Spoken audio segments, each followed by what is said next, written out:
If you haven't heard about Anchor, it's the easiest way to make a podcast. Let me explain. It's free. There's creation tools that allow you to record and edit your podcast right from your phone or computer. Anchor will distribute your podcast for you, so it can be heard on Spotify, Apple Podcasts, and many more. You can make money from your podcast with no minimum listenership. It's everything you need to make a podcast in one place. Download the free Anchor app or go to anchor.fm to get started.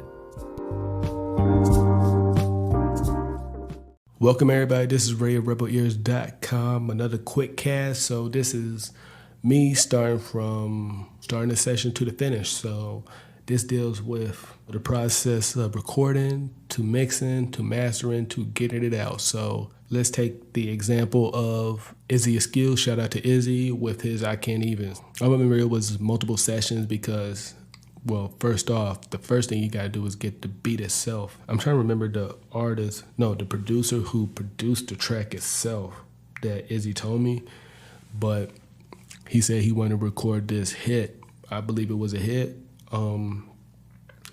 He got in touch with the producer, the first thing he got was the 2-track before the track out. So the 2-track is basically, all the instruments and drums compressed into this MP3, because when you have a track out, it's a bigger file because everything is separate. But, starting off, you don't want to just put all your money into, the track outs if it's not going to be something that you're going to, invest in. So he started out with the 2-track and he booked a session with me. He recorded the hook, the verses. I did a quick mix that day, and he listened to it a few times. A few things he wanted to tweak. I told him, my opinion on things he wanted to add, or if he wanted to. Of course, in the end, the artists have the final say-so. Then a few days later, he got the track outs from the producer. He paid for the track outs. Always recommend the artist to, pay the producer what they owe. Shout out to Izzy for, treating the producers with respect by paying what they asked for. When I got the track outs, of course, I opened the session of I Can't Even, organized the drums, the instruments, make sure the tracks were going to the right specific aux, from instruments to drums to the production to sub-master and then the master. And then there was some other parts. Even when we got the track outs, he wanted to re-record. So to say CPU, I would hide and make the track outs inactive and just keep the 2-track out so he can record. And then when he's done recording, I would go ahead and put the track outs back in the session in Pro Tools. And then from there, when he's comfortable with the recordings, then you would go with mixing. So, of course, all the drums are organized, then the instruments, and then the vocals. I like to work on everything as a whole. Of course, you want to do it that way. You don't want to solo different parts out because you might not get that same energy. Like, let's say you mute the snare just to hear the snare by itself, and then when you bring the snare back in with the whole track itself, it's either too loud or it's muffled in, you can't barely hear it. So when you're mixing, you want to hear everything as a whole.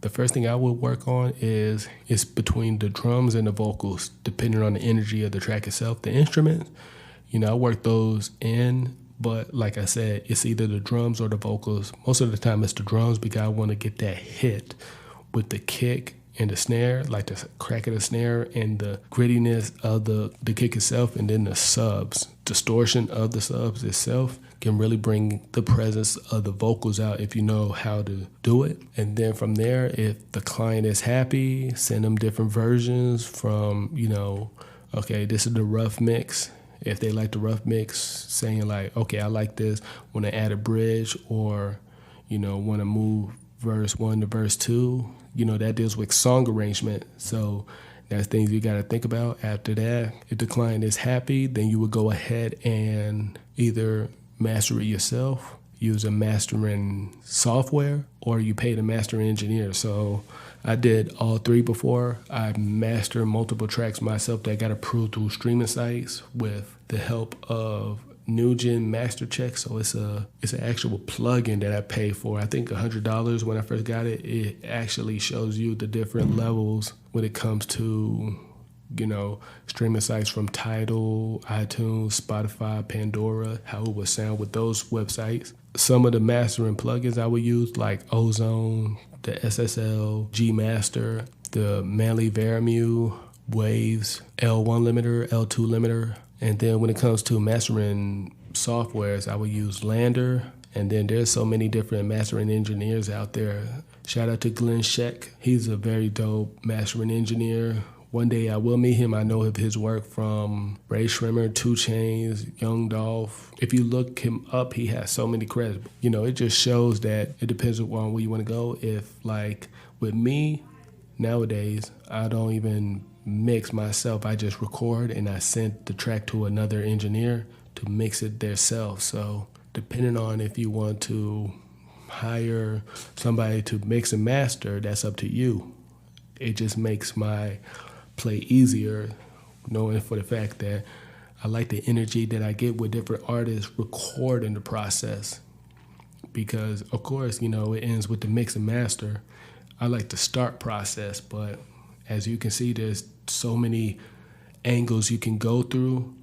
And for those who don't know how to spell Lander, the mastering software is Landr. You can look it up online. Got great deals. A lot of people use it, especially if they don't know how to master themselves. It's a software that shows you how it will sound. Very useful. And then from the start to finish, when it gets mastered, depending on if you with DistroKid, CD Baby, TuneCore, put it out to the world, put it on TikTok, Facebook, Instagram, on CDs, performing at different shows, festivals, radio stations. Start to finish, you can make a hit.